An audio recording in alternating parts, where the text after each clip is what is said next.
Bonsoir, bonsoir à tous, bonsoir Pierre. Nous allons animer tous les deux avec Maître Tarade, donc notaire à Paris, et moi-même, donc Maître Neveu, notaire à Ambilly. Donc la dernière conférence de la journée, dont le thème est s'expatrier en famille. Lors de cette conférence, nous allons aborder les régimes matrimoniaux, puis la séparation du couple, essentiellement le divorce, et après la dernière phase de la vie d'un couple, le décès, les successions. Moi, je vais commencer par les régimes matrimoniaux. Il y a plusieurs principes.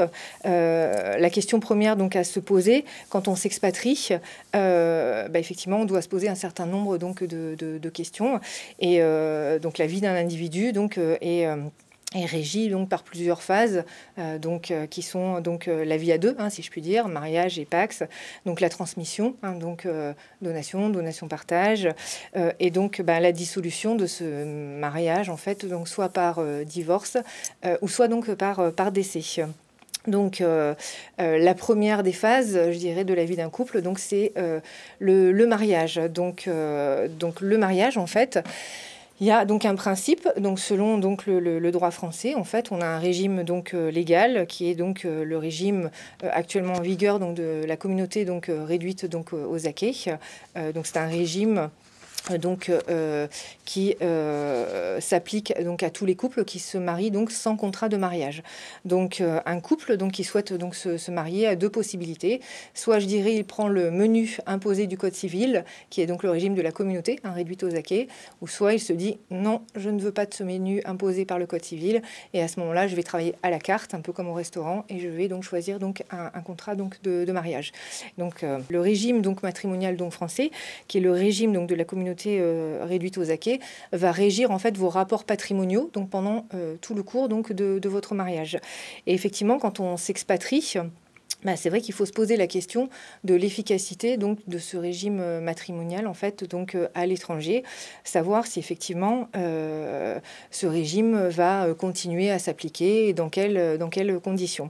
Et effectivement, il peut y avoir diverses phases lors de l'application de ce régime matrimonial. Classiquement, on distingue en fonction de la date du mariage trois phases. On a une première phase qu'on appelle la phase en fait de droit commun, qui s'adresse à tous les époux en fait qui sont mariés avant le 1er septembre 1992. Et ces époux, en fait, à partir du moment où effectivement ils n'ont pas fait de contrat de mariage, ils restent soumis au régime légal de la loi applicable française. C'est vrai que lorsque ces époux en fait s'expatrient à l'étranger, il faut déterminer leur régime applicable. Et cette détermination en fait se fait selon le droit commun et elle est d'origine jurisprudentielle. La détermination de la loi applicable se fait par la règle de l'autonomie de la volonté. Pour l'appréciation de la volonté des époux, c'est le lieu dans lequel les époux fixent leur premier domicile conjugal après le mariage, qui est la règle. Et effectivement, ce régime ensuite ne bouge pas. Ça, c'est la règle en fait pour tous les époux qui sont mariés avant le 1er septembre 1992. Première série de règles. Ensuite, on a une deuxième série de règles qui sont les règles en fait pour les époux qui sont mariés après le 1er septembre 1992 et avant le 28 janvier 2019, ce qu'on appelle en fait c'est l'application en fait pendant cette période en fait de la convention de La Haye. Et là les règles sont différentes toujours évidemment pour les époux qui n'ont pas fait de contrat de mariage.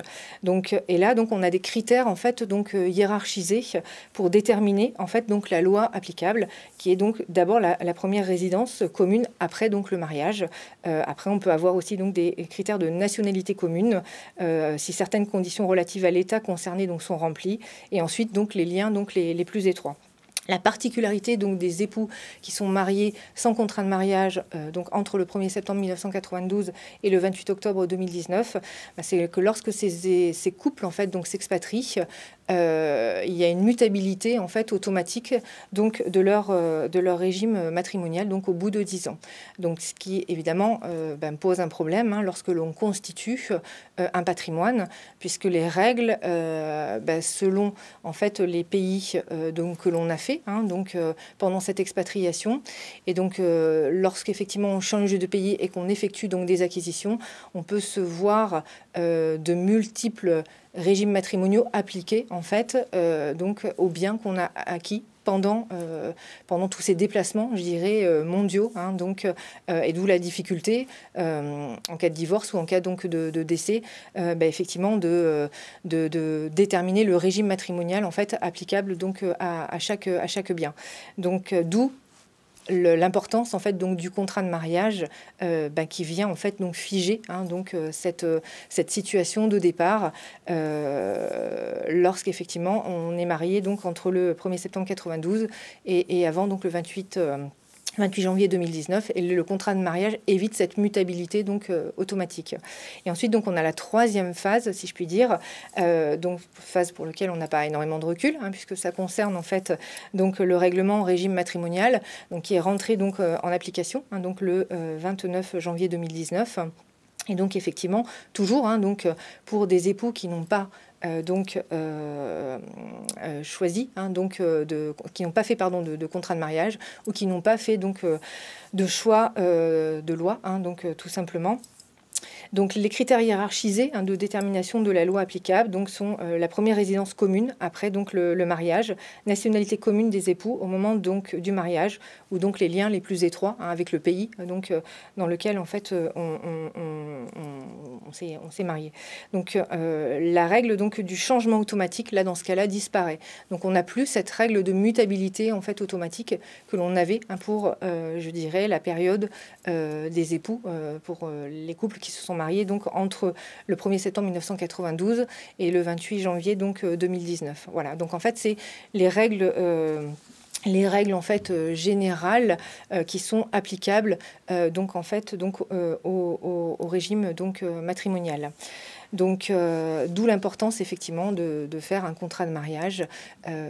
Donc ça, c'est un élément qui est extrêmement important quand on part en fait donc à l'expatriation. Un réflexe donc à avoir, c'est d'aller voir son conseil, que ce soit son notaire, son gestionnaire de patrimoine ou son avocat, donc pour effectivement clarifier en fait donc cette situation. Donc là, en l'occurrence, c'est plutôt du droit civil, donc ce sera plutôt voilà un notaire auquel vous devrez donc vous adresser pour effectivement figer en fait donc les règles en fait donc de votre régime matrimonial si vous n'avez pas fait donc de contrat de mariage. Et si effectivement un contrat de mariage a été fait, alors ce contrat de mariage en fait donc sera appliqué. Ensuite, effectivement, quand on fait un contrat de mariage, il faut aussi savoir que en France, donc, on a plusieurs types donc de contrats de mariage.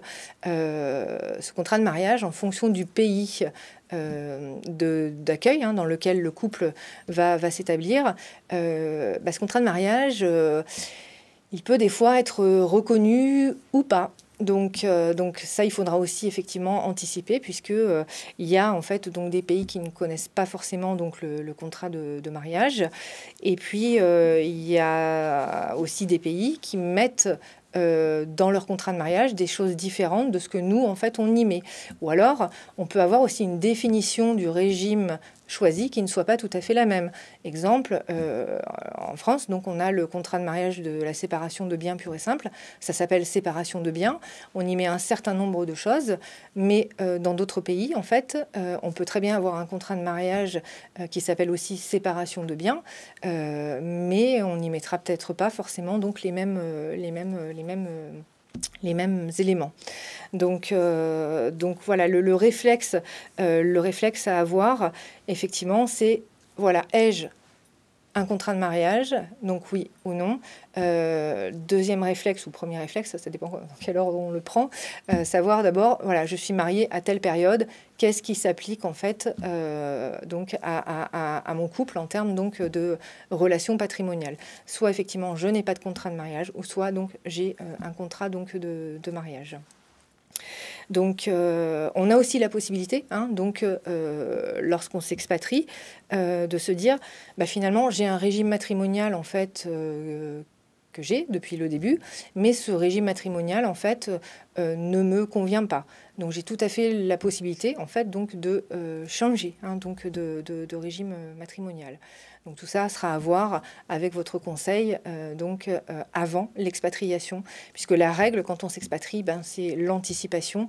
On doit avoir tous ces problèmes, toutes ces questions en fait, tout ce bilan patrimonial, si je puis dire, donc avant donc de s'expatrier, ben, pour la bonne et simple raison que par exemple si vous avez un contrat de mariage donc de droit français, si vous voulez effectivement partir donc à l'expatriation, pardon, il faudra faire traduire vos documents.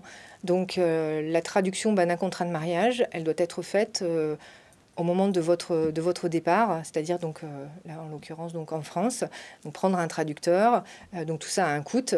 Et puis, ce contrat traduit à ce moment-là, en fonction donc, du pays d'accueil dans lequel vous arriverez, pourra être produit et produira donc ses effets si effectivement le pays en fait connaît, hein, donc le pays d'accueil connaît en fait le contrat de mariage, hein, le connaît dans son propre droit. Et à l'inverse, en fait, on peut avoir aussi des contrats de mariage, notamment, je pense, aux Américains, où on a des choses typiquement bien particulières, où on vient régler en fait le règlement de droit indisponible, parce que nous on ne connaît pas en fait dans notre droit interne français. Donc ces dispositions là qui ont été prises dans ces contrats de mariage en fait donc étrangers, ben, ne produiront pas en fait donc d'effet en France. Donc voilà pour globalement hein, ce qu'on peut dire sur les régimes matrimoniaux et les contrats de mariage. Hein, donc en synthèse, le réflexe effectivement. Donc je suis mariée. À quelle période suis-je mariée? Je suis mariée sans contrat de mariage ou je suis mariée avec un contrat de mariage. Et donc effectivement, ça vous aidera largement hein, à anticiper donc votre expatriation. Puis après donc cette vie du couple, elle peut évoluer et elle peut évoluer donc notamment par une séparation. Et là, je laisse la parole à Maître Tarade. Voilà, désolé de ruiner ton édifice avec la fin du mariage que tu as mis tant de soins à organiser, pour parler de la séparation. Et donc, si on se sépare, si on divorce, la première question qu'on va se poser, c'est de savoir quelle juridiction saisir. Devant quel juge je vais devoir me présenter pour divorcer. Alors, il se trouve que à l'international, eh bien, il peut y avoir plusieurs solutions, plusieurs juges susceptibles de vouloir, d'accepter de s'occuper de mon cas. Alors, j'ai donc un conflit entre ces juridictions, et ce conflit de juridiction, c'est comme ça qu'on parle les juristes, eh bien, il est tranché par des règles de conflit de juridiction. Et on en a deux. Exactement, on a deux ensembles de règles. On a tout d'abord, au sein de l'Union européenne, du droit de l'Union européenne, le règlement européen Bruxelles II bis, et puis on a, en dehors de l'Union européenne, l'article 1070 du Code de procédure civile français, c'est la règle française de conflit, de réduction des conflits de juridiction. Alors, Bruxelles II bis, c'est un règlement qui s'applique depuis le 1er mars 2005, et c'est un règlement qui s'applique aux époux, soit qui ont la nationalité d'un État membre, soit qui ont leur résidence habituelle dans un État membre. Ou l'un des deux d'ailleurs. Il suffit que l'un des deux époux ait la nationalité ou la résidence habituelle. Et ce règlement va porter sur la compétence, la reconnaissance et l'exécution des décisions de divorce en matière matrimoniale et sur les questions de responsabilité parentale. J'allais dire seulement, parce qu'il y a plein d'autres questions, évidemment, qui sont traitées dans le divorce. Mais je vais me concentrer sur ces questions-là, parce que vous allez voir, c'est déjà assez compliqué. En fait, on a le choix. Et on a le choix entre plusieurs tribunaux possibles. Il y a deux critères de rattachement. Il y a un critère qui est lié à la résidence habituelle, et il y a un critère qui est lié à la nationalité. Alors pour la résidence habituelle, c'est vraiment l'embarras du choix, mais on sent que le règlement européen, il a une idée en tête, c'est d'éviter que celui qui a l'initiative du divorce amène trop facilement le divorce sur son terrain. Alors, les critères par rapport à la résidence habituelle, c'est tout d'abord la résidence habituelle des époux actuels. Ils vivent encore ensemble ou dans le même pays. Les juridictions de ce pays peuvent être compétentes. Mais on peut aussi choisir la résidence habituelle précédente des époux si l'un des deux époux y est encore. Ou alors, on peut choisir la résidence habituelle, actuelle, du défendeur, celui qui n'a pas l'initiative, la victime, entre guillemets, du divorce. On peut aller voir son juge à lui. Ou alors, si les deux époux font la demande ensemble, ils peuvent choisir la résidence habituelle de l'un des époux. Ou enfin, on peut quand même aller voir le juge de la résidence du demandeur, celui qui a l'initiative. Mais alors là, on pose des conditions, parce que l'idée, c'est qu'il ne suffit pas de déménager pour choisir son juge. Donc il faut que ce soit la résidence habituelle du demandeur depuis au moins 1 an, ou alors depuis au moins 6 mois, s'il se trouve que le pays en question est aussi le pays dont le demandeur a la nationalité. Vous voyez que ça commence déjà à être un peu compliqué, mais je n'ai pas fini. Je n'ai pas fini parce qu'il y a aussi les critères en fonction de la nationalité. On peut saisir la juridiction de la nationalité commune des deux époux. Et puis, je n'ai pas encore fini, parce que là, je vous ai parlé du règlement européen, mais pour toutes les situations qui sont en dehors du champ d'application du règlement européen, on a l'article 1070 du Code de procédure civile, qui lui aussi prévoit plusieurs hypothèses, alors, sauf qu'elles sont hiérarchisées, hein, c'est à défaut. Alors c'est tout d'abord le tribunal de la résidence de la famille, à défaut c'est le tribunal du lieu où réside celui des époux qui a la charge des enfants, ou alors c'est le lieu où habite le défendeur, encore une fois, hein, celui qui n'a pas l'initiative du divorce. Et puis il y a une règle balai, les juridictions françaises sont toujours compétentes pour se prononcer sur le divorce des Français. Alors ça va être la juridiction, ça va être le tribunal de la résidence en France du couple, ou alors ça va être le tribunal de l'ancienne résidence en France, s'il n'y en a plus, ou encore, si vraiment on n'a ni d'actuelle ni d'ancienne, ça va être le tribunal judiciaire de Paris qui va être compétent par défaut pour tous les Français expatriés. Alors ça fait quand même tout ça beaucoup de juges possibles hein, pour s'occuper de vous. Alors il y a quand même une limite à l'exercice, mais c'est que le règlement européen prévoit une règle, comme on dit, de litispendance. C'est-à-dire que le premier qui a saisi un tribunal, eh bien, si l'autre saisit un autre tribunal, le second tribunal à être saisi va devoir attendre que le premier ait pris position. Alors d'où le texte qui apparaît, là, le mot de stratégie. Parce que, évidemment, du coup, il y a une possibilité de stratégie. Celui qui choisit le tribunal, il a un avantage. Il a un avantage parce que n'importe quel tribunal ne va pas forcément appliquer la même loi. Et donc, si je calcule un petit peu, je peux avoir intérêt à choisir tel tribunal plutôt que tel autre, parce qu'il va appliquer telle loi plutôt que telle autre. Et dans mon cas, ce sera peut-être plus avantageux pour moi de saisir donc tel tribunal qui appliquera telle loi, plutôt que tel autre tribunal qui appliquera telle autre loi. Alors, quelle loi on va appliquer? C'est encore un règlement européen qui le dit, en tout cas pour la France, c'est le règlement Rome 3, qui, depuis le 21 juin 2012, désigne la loi qui est applicable au divorce. Alors, à nouveau, différents critères, hiérarchisés. C'est tout d'abord la résidence habituelle des époux. Alors, chaque fois, c'est le critère, c'est au moment où le tribunal est saisi, hein, parce que parfois, les divorces, on sait, ça peut durer longtemps. Donc, le critère, c'est au moment où on saisit le tribunal. Donc, ça peut d'abord être la résidence habituelle des époux. À défaut, ça va être l'ancienne résidence habituelle, à condition que ça ne soit pas l'ancienne résidence habituelle depuis plus d'1 an, et si l'un des époux vit encore dans l'état où se trouve cette résidence habituelle. Des critères un petit peu compliqués. Et puis, on a un troisième critère possible, à défaut, ça va être la loi nationale commune des époux, et puis à défaut, sinon pas de nationalité commune, ça va être la loi du tribunal qui a été saisie. Donc on se rend compte que finalement ce sera peut-être souvent, parce que les critères précédents ils sont un peu compliqués, ça va être souvent la loi nationale du tribunal, la loi du fort, comme on dit en juriste, et donc ça, voilà, d'où l'intérêt peut-être de calculer quel tribunal je vais choisir pour savoir quelle loi il va appliquer. Alors, puisque sur votre slide, le mot stratégie est au pluriel, c'est parce qu'on peut peut-être aussi penser à la stratégie pour éviter la stratégie, c'est-à-dire anticiper les choses. Par rapport à cette multitude de juridictions possibles et de lois possibles, il faut savoir que l'on peut, le règlement européen Rome III permet aux époux de choisir à l'avance quelle loi va s'appliquer à leur divorce. Alors quand je dis à l'avance, ça peut être au moment du contrat de mariage ou, s'ils ne sont pas encore complètement fâchés à ce moment-là, avant de divorcer. Alors, ils n'ont pas n'importe quel choix. Ils ont le choix entre plusieurs solutions. Ils peuvent choisir tout d'abord la résidence habituelle commune, au moment où ils choisissent.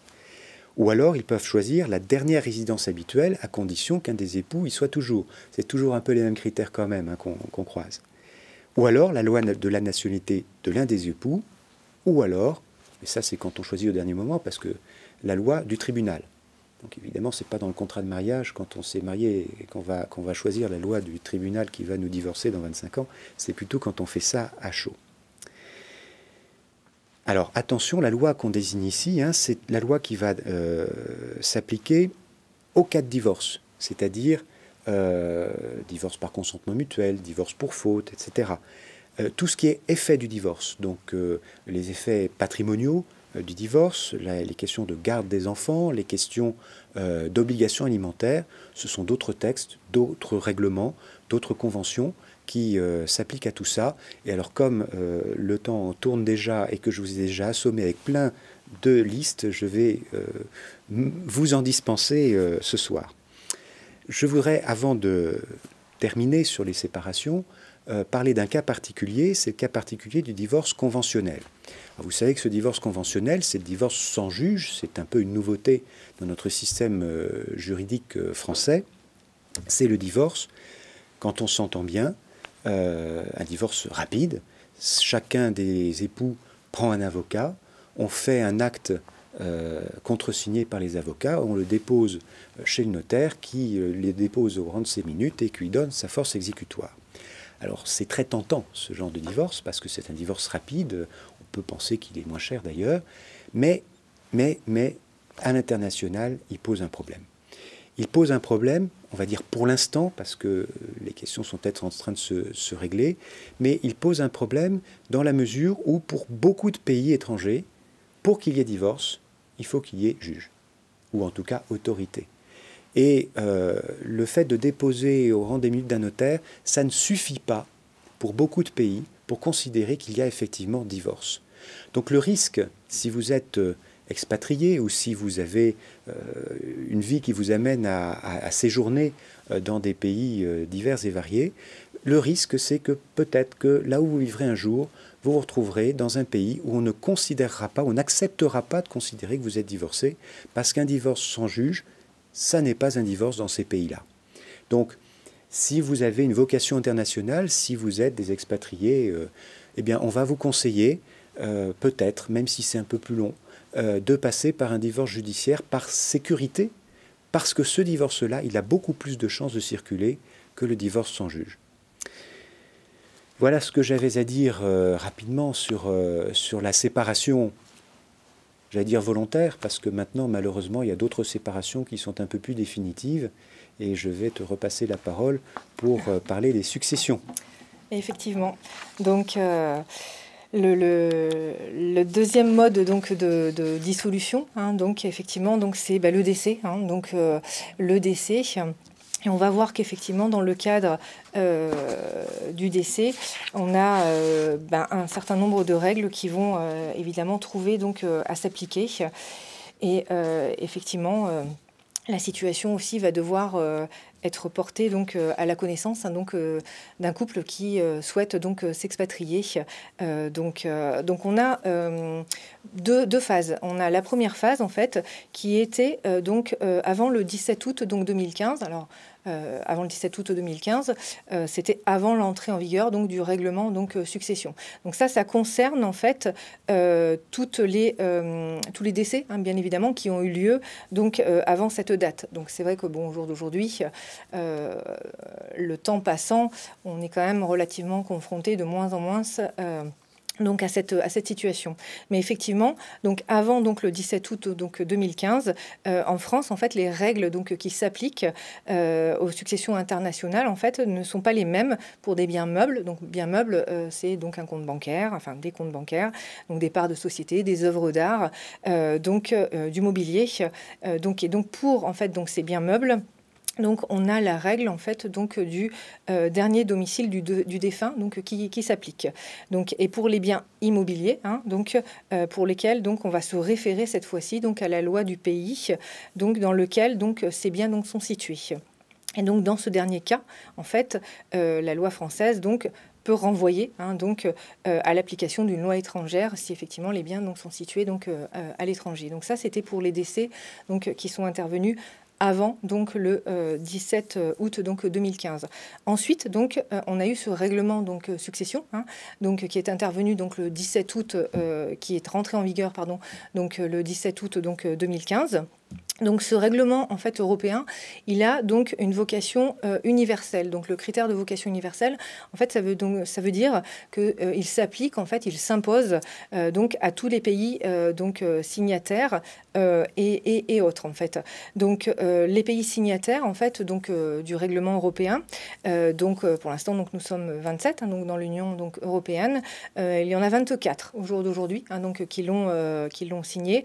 Donc on en a deux hein, qui n'ont pas ratifié, le Danemark, l'Irlande, donc ils n'ont pas ratifié, et le Royaume-Uni, hein, donc non plus. Hein, donc au total, donc 3 pays donc, pour lesquels donc, ce règlement donc succession donc, ne s'applique pas. On parle donc de succession internationale, donc à partir du moment en fait où on a un élément d'extranéité, donc dans une succession, soit des biens donc situés à l'étranger, une résidence habituelle du défunt donc à l'étranger, et des biens situés en France. Donc, qu'est-ce qui se passe en fait pour ces décès qui ont eu lieu donc à partir donc du 17 août 2015 et donc à partir donc de l'entrée en vigueur donc de ce règlement donc succession. Mais depuis son entrée en vigueur donc à ce règlement hein, donc succession, donc on a la règle en fait est la suivante, c'est que l'ensemble de la succession donc du défunt, donc bien mobilier et immobilier en fait est régi en fait donc par le droit d'un seul et même État. Donc en clair, on n'a plus de morcellement. Tout à l'heure, je vous ai expliqué que, effectivement, pour les décès qui étaient intervenus avant le 17 août 2015, on avait une règle différente selon les biens mobiliers et les biens donc immobiliers. Ce règlement succession, en fait, indique qu'effectivement, on applique une seule et même règle. Il y a une uniformité. Hein, donc, on abandonne donc le morcellement. Effectivement, vu donc nous de notre droit, hein, vu de notre point de vue à nous.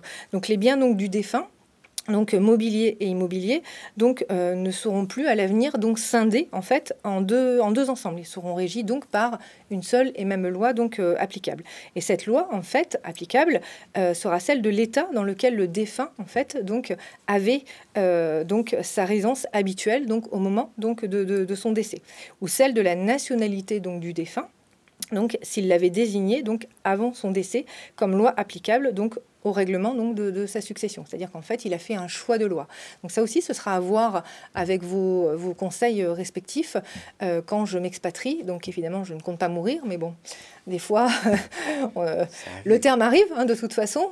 Donc, et des fois, donc, le décès n'arrive pas forcément, je dirais, dans l'ordre de l'état civil. Hein. Donc, effectivement, il faut mieux anticiper et se dire, avant de partir à l'expatriation, si jamais voilà, je décède, quelle règle en fait, va s'appliquer parce que je vais dans tel pays.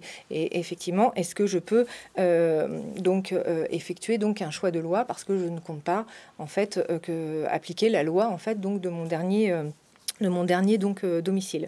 Donc on a cette possibilité hein, donc de choisir donc sa loi applicable, donc ce qu'on appelle en fait une professio, hein, donc iuris.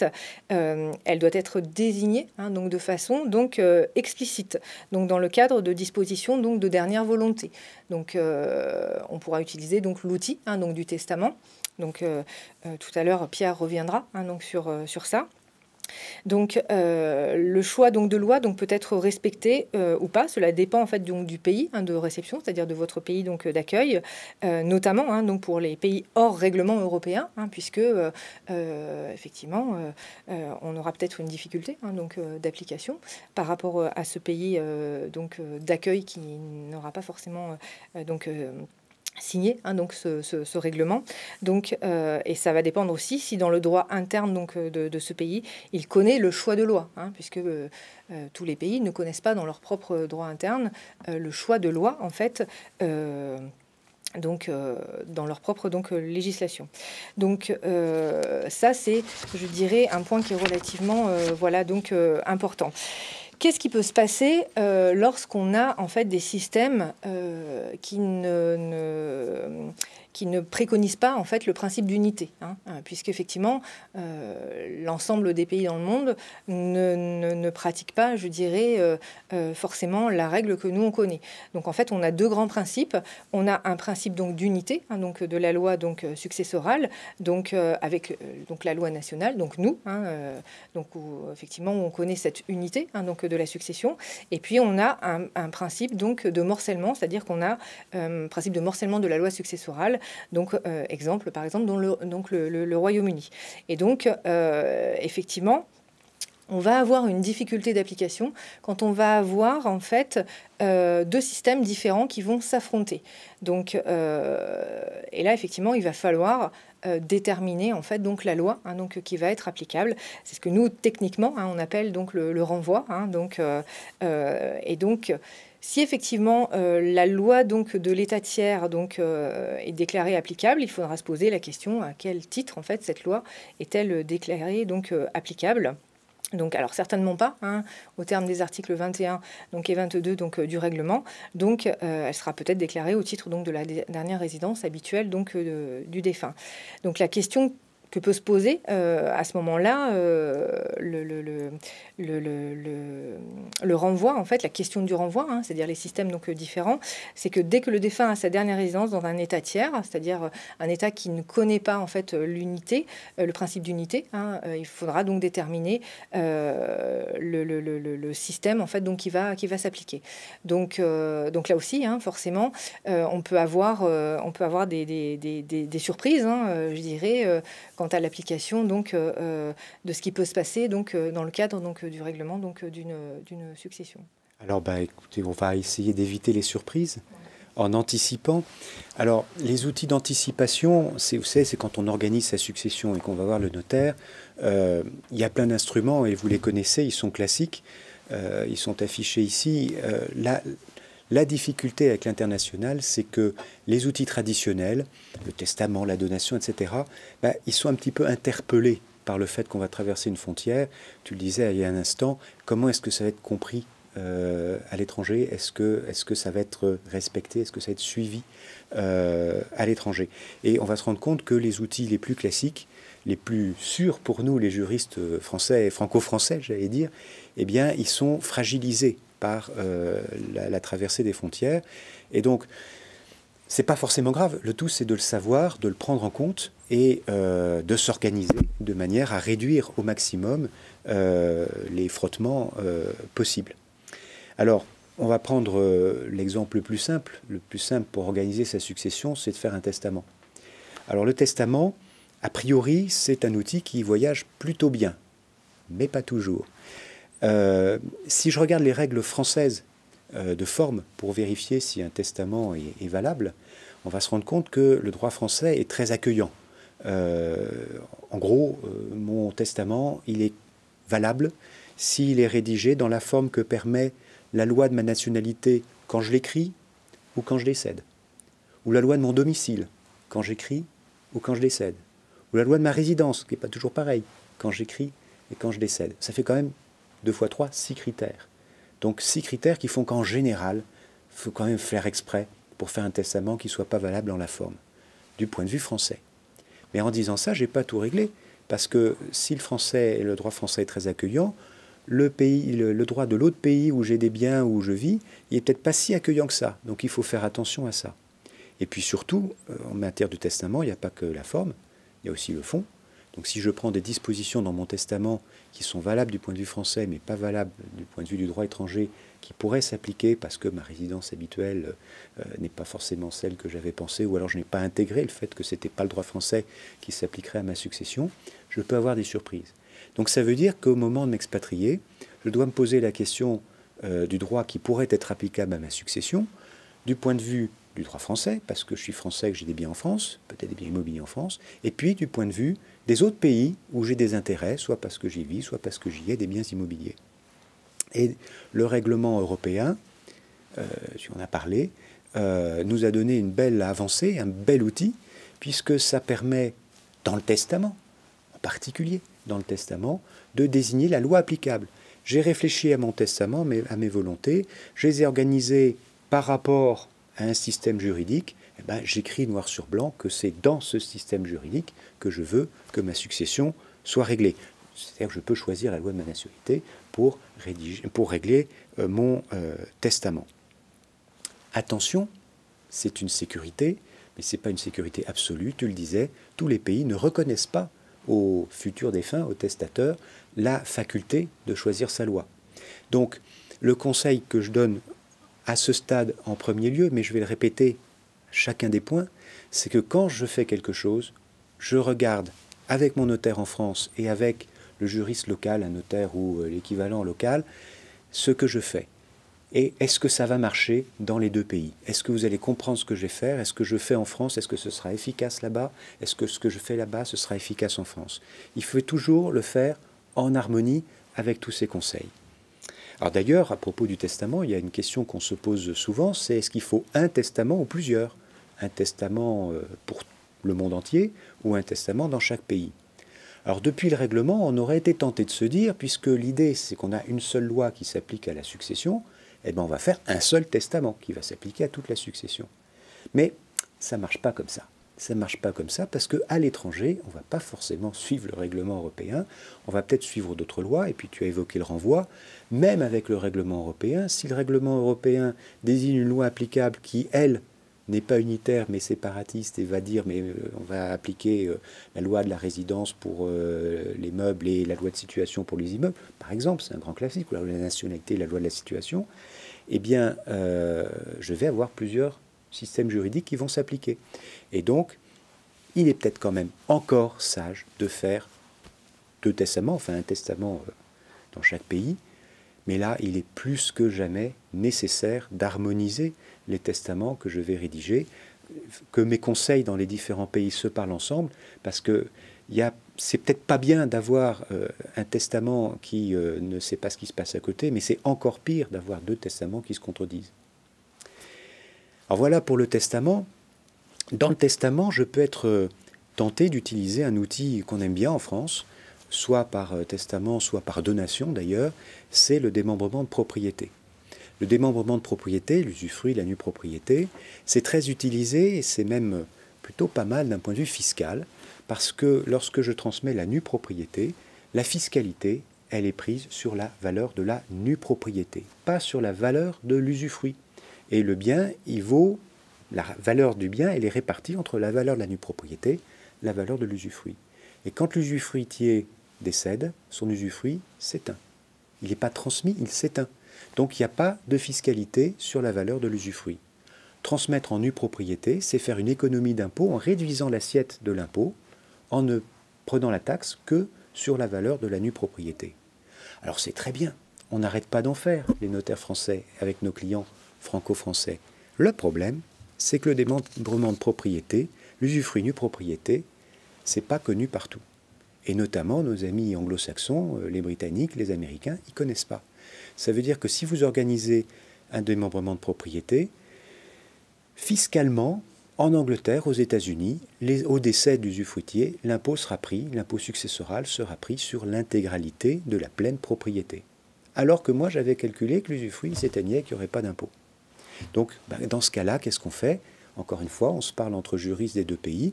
On n'utilise peut-être pas le démembrement, on utilise d'autres solutions. Je ne vais pas tout dire, mais on peut, vous en parler à votre notaire, utiliser le legs des résiduaux. Je laisse le bien que je transmette à mon conjoint sa vie durant, à charge pour lui de le donner ensuite à mes enfants. C'est un peu comme l'usufruit, pas complètement, mais ça peut parfois répondre aux soucis que j'avais. Alors j'ai dit, le démembrement, on peut le faire par testament, on peut le faire aussi par donation, par d'anticipation. La donation, c'est un outil évidemment privilégié pour la transmission. Alors en matière internationale, on peut se poser la question de la loi qui va s'appliquer à la donation. Et alors là, c'est extraordinaire, parce que la donation, juridiquement, c'est un contrat. Et en matière internationale, le contrat, c'est la liberté. On peut choisir la loi qui va s'appliquer au contrat. Alors c'est extraordinaire la liberté, mais parfois on a un peu l'embarras du choix. En réalité, c'est un faux problème, parce que la donation, c'est une avance sur la succession. Donc, dans 99,9% des cas, on va vous conseiller, même presque vous obliger, de choisir pour régir votre donation la loi qui régira votre succession. Sinon, vous allez créer un hiatus qui va poser des problèmes. Donc, en général, forme et fond, on va appliquer la loi applicable à votre succession, à la donation que vous allez consentir. Avec une grosse exception. La grosse exception, c'est les biens immobiliers.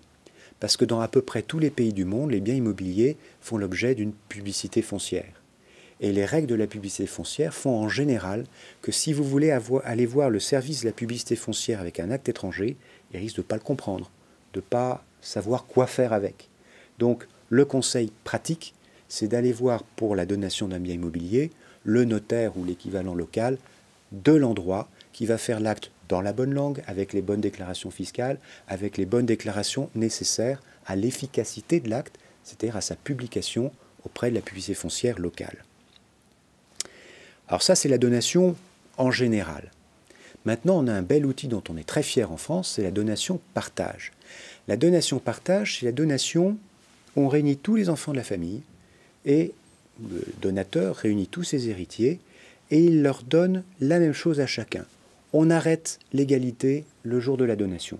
Ça évite, la donation partage, ça évite de devoir refaire les calculs au moment de la succession, comme dans une donation ordinaire, pour voir ce qu'est devenu, ce qui a été donné. Non, on part tous avec un compteur à zéro, on a tous reçu la même chose, on est égaux, et ça irait bien comme ça. Alors ça, ça ne s'exporte pas toujours très bien. Ça ne s'exporte pas toujours très bien parce que cet accord de famille-là, c'est ce qu'on appelle un pacte sur succession future. Et en principe, ce n'est pas permis, les pactes de succession future. C'est une règle morale qu'on a héritée des Romains. C'est pas bien de contracter sur sa mort. Alors là, en France, on admet la donation-partage. C'est une exception à l'interdiction des pactes sur succession future, mais tous les pays n'ont pas accepté cette exception. Et des gens très proches de nous, comme les Italiens, ils ne veulent pas. Donc, la donation-partage, c'est un acte qui est dangereux, parce que si je m'expatrie, il n'aura pas forcément l'efficacité que j'en attendais. Et puis, c'est aussi un acte compliqué. C'est un acte compliqué. Là, je n'ai pas de solution, j'ai juste un problème à soulever. Mais je l'ai dit, la donation-partage, c'est une donation dans laquelle on considère que tout le monde a la même chose. Mais si mes donataires vivent dans des pays différents, ils vont peut-être être assujettis à des fiscalités différentes. Donc je peux donner la même chose à chacun de mes enfants, en brut, mais en net, une fois qu'il aura payé l'impôt sur les successions ou sur les donations, il aura moins, celui qui est parti, que ceux qui sont restés. Par exemple, à moins que ce soit l'inverse, celui qui est parti aura peut-être plus en net que ceux qui sont restés. Comment je fais pour respecter cette égalité ? Je n'ai pas de réponse à la question, il faut juste que le donateur y pense, qu'on se mette d'accord sur ce qu'est l'égalité. Est-ce qu'on raisonne en brut ou en net ? Troisième difficulté pratique, là encore je ne fais que l'énoncer, je ne vais pas la régler devant vous parce qu'on n'aura pas le temps, c'est lorsque le donateur a un patrimoine dans différents pays, il peut être tenté de faire une donation-partage en donnant à chacun des biens dans des pays différents. Et ça, c'est compliqué parce que les différents pays n'ont pas forcément les mêmes règles, notamment d'évaluation. Il y a des pays dans lesquels, comme en France, on se réfère à la valeur vénale, c'est-à-dire la valeur de marché aujourd'hui du bien que je donne. Mais il y a beaucoup de pays qui se réfèrent à une valeur cadastrale, une valeur théorique, une valeur administrative, qui n'est pas la valeur du marché. Alors, comment je compte ? Quelle valeur est-ce que je prends en compte ? Et puis, il y a une fiscalité qui est aussi assez compliquée. Une donation-partage avec des biens dans différents pays. Le droit français, le droit fiscal français considère qu'on va prendre l'impôt sur le droit de partage sur tous les biens dans le monde entier, dès lors qu'ils figurent dans l'acte passé en France. Alors, il y a des solutions pour essayer de régler ces difficultés. Je vous renvoie à votre notaire pour rentrer dans les détails. Dernier cas particulier que je voudrais évoquer, qui n'est pas dans la liste de la slide, c'est la donation entre époux.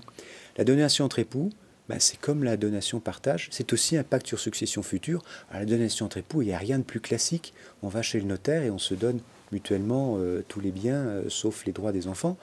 Et ça, c'est l'outil le plus banal, je dirais, pour les Français qui restent en France. Mais si vous allez en Italie encore, ils ne vont pas vouloir la prendre en compte. Donc, quand on est un expatrié, plutôt que la donation entre époux, il vaut mieux faire un testament, avec ce que je disais tout à l'heure, en ayant regardé quels étaient ses effets là où je vais. Mais il y a fort à parier, en tout cas, que la donation entre époux ne suffira pas. Alors, je crois que j'ai beaucoup parlé, nous avons beaucoup parlé, et si on veut laisser un peu de place aux questions, je vais accélérer. Sur les institutions étrangères, on devait vous parler du trust. Le trust, c'est un outil qui existe dans beaucoup de pays étrangers, mais pas chez nous. Le trust, ça n'existe pas en droit français. Alors, à nous, notaires, ça nous pose des problèmes parce que il peut y avoir des trusts dans les successions. On l'a dit tout à l'heure, le règlement européen donne la parole à des droits étrangers. Donc, je peux, moi, juriste français, considérer que le droit d'Angleterre et du Pays de Galles s'applique à la succession. J'ai des origines périgourdines, alors je sais de quoi je parle. Des Anglais qui ont une maison en Dordogne, ça existe. C'est pas une vue de l'esprit. Je pense qu'il y en a chez toi aussi quelques-uns. Bon. Et chez eux, ils ont organisé une succession avec le sollicitor et ils l'ont fait comme font tous les Anglais. Ils ont fait un trust et ils ont le droit. Et puis comme c'est là-bas qu'ils vivent, ils ont juste une résidence secondaire en Dordogne. Ils ont fait un trust. Il est valable et dans ma succession, c'est le trust qui doit être propriétaire du bien immobilier situé en France. Alors pour nous les notaires, ça pose quelques difficultés pratiques qui sont a priori en passe de se résoudre. Mais voilà, je vais m'arrêter là peut-être pour le trust, pour dire un mot des conséquences fiscales de la succession. Je repasse la parole. Et donc et aussi rapidement donc des particularités donc liées donc à certains pays où effectivement donc on a le règlement de succession en fait donc qui implique des lois d'État donc hors donc de l'Union donc européenne donc du fait donc de caractère universel donc du règlement. La loi applicable peut être donc également celle d'un État tiers donc à l'Union européenne, ce que donc tout à l'heure donc j'évoquais. Donc, lorsqu'un ressortissant donc européen donc il décède ou lorsqu'une personne donc réside dans l'Union européenne, donc elle a pu donc faire un choix de loi, et donc éventuellement la loi donc de sa nationalité, comme je l'évoquais donc tout à l'heure. Et donc ça peut être une loi en fait choisie qui soit une loi hors de l'Union européenne. Donc, et donc dans ce cas-là, en fait, il faudra vraiment être prudent, puisque lorsque l'on réside donc dans un pays dans lequel en fait donc la législation interne donc de ce pays en fait donc se relève discriminatoire en fait pour l'un donc des héritiers. Exemple, donc on peut l'exemple que je vais prendre pour que ce soit illustré, en l'occurrence par exemple donc le Maroc. Donc je choisis en fait la loi de ma nationalité, donc qui est donc marocaine, et donc le principe en fait donc la loi applicable donc aux successions donc au Maroc, c'est la loi nationale du défunt. Donc j'ai fait ce choix de loi, je suis marocaine, je choisis en fait donc ma loi donc nationale. Mais attention, parce qu'effectivement, il y a de multiples choses si effectivement j'effectue donc ce choix de loi. Si le défunt, par exemple, est d'une nationalité autre, de nationalité autre que la loi marocaine, on va appliquer la loi nationale du défunt. Donc je suis française, je vis au Maroc, on va appliquer donc ma loi nationale. Sauf que si j'ai un de mes héritiers qui est lui-même marocain, à ce moment-là, en fait, donc je suis mariée avec un Marocain, à ce moment-là, on va appliquer donc à nouveau donc la loi marocaine. Donc ça, c'est la première chose. Mais dans cette loi en fait marocaine, on a un principe, par exemple, donc de discrimination en fait du point de vue de l'ordre juridique français, à savoir en fait que en application de la loi marocaine, un non-musulman en fait ne peut hériter en fait donc d'un musulman. Donc ça veut dire qu'effectivement j'ai ce principe en fait donc qui est inscrit hein, donc dans la loi marocaine, qui ne pose aucun problème hein, dans l'application de la loi marocaine, puisque bon l'État, le Maroc est un État souverain. Voilà, ça fait partie de sa législation donc interne. Mais c'est vrai que en France, en fait, pour nous, hein, du point de vue donc de notre ordre juridique français, donc ça constitue donc un élément donc de discrimination. Donc ça veut dire que effectivement, si je dois régler moi une partie de la succession donc d'un Marocain hein, ou d'un défunt qui est donc français mais qui a des héritiers donc voilà donc marocains, à ce moment-là je vais devoir en fait scinder donc la succession. Donc ça veut dire qu'en fait en France en fait je ne pourrais pas respecter en fait ce principe donc qui est en vigueur en fait donc dans la loi marocaine, et je vais devoir régler en fait donc cette succession sur les biens situés en France selon en fait donc la loi française. Donc techniquement, ça veut dire que sur les biens situés en France, je ne respecterai pas en fait donc cette discrimination selon notre ordre juridique français. Donc je ne le ferai pas respecter en fait sur les biens situés en France. Par contre, au Maroc, effectivement, ce sera donc respecté. Donc attention à certains pays, hein, à certaines législations qui viennent effectivement contrarier donc notre ordre public. Donc effectivement, c'est un point sur lequel, avant de s'expatrier, c'est un point qu'il faut regarder avant de s'expatrier par rapport effectivement donc à la situation donc qui peut éventuellement donc intervenir. Sur les conséquences fiscales, toujours un principe. Effectivement, je m'expatrie. Donc lorsque je décède dans tel ou tel pays, se poser aussi la question de savoir si une convention fiscale a été en fait signée entre la France et ce pays d'accueil. Donc il y a des conventions fiscales hein, au CDE donc, qui existent. Après, il n'y en a pas énormément non plus. Hein. Donc je dirais qu'il y en a plus en matière d'impôt sur le revenu, beaucoup plus. Il y en a très peu en matière de donation. Et il y en a quand même quelques-unes donc, en matière donc, de succession. Et effectivement, ces conventions fiscales évitent des doubles impositions. Hein, et donc typiquement, effectivement, on aura un certain nombre de choses à regarder, hein, donc selon les règles de l'article 750, donc ter, donc du Code général, donc des impôts. Donc rapidement sur ce point-là, parce qu'il y a une conférence hein, qui a été faite donc ce matin et très bien faite, le réflexe est de se dire attention, je réside dans tel pays, je risque d'y mourir, hein, si je puis dire. Quelle est la convention fiscale en vigueur, sachant que c'est toujours une photo à un instant T. Hein. Cette convention fiscale, à un moment donné, elle peut être aussi dénoncée. Hein. On a eu le cas de la Suisse, hein, par exemple, hein, qui a donc dénoncé une convention fiscale donc, qui était en vigueur. Voilà. Donc, je pense que nous avons fait le tour de notre slide. Le parcours qui était prévu, donc il reste un tout petit peu de temps. Alors, il y a certains éléments sur lesquels on est passé assez rapidement, parce qu'on ne peut pas tout dire. On a essayé de synthétiser, sans trop schématiser aussi. Ouais. Et s'il y a un conseil à donner, généralement, je crois, pour ces matières-là, c'est vraiment chaque fois, pour le contrat de mariage, pour le testament, pour les donations, c'est quand on a des intérêts dans différents pays, de consulter évidemment les spécialistes de chacun des pays, mais de faire en sorte qu'ils se parlent entre eux.